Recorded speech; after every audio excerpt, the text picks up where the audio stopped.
Is there anyone doubts to these three more controllers? So first logic, what is the last time? Not useful. Okay, right now? Right now, okay? First step is creating a function for notebook controller. Node delete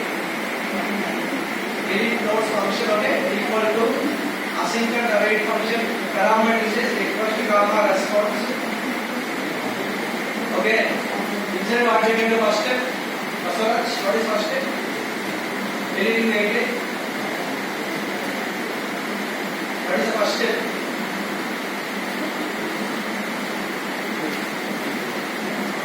First step. What is the first step for deleting? What is the first step?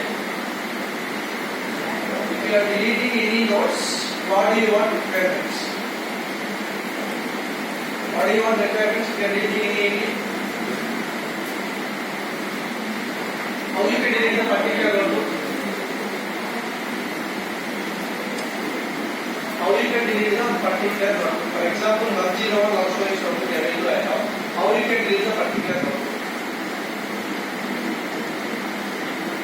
How you can delete? Next one. Condition. What condition? The condition, what you do condition? I want the condition logic. Where? Okay, where? Tell me where? Now next condition. ID. Based on the ID, we can delete the one, right? Yes, sir. Already, when we are discussing the update,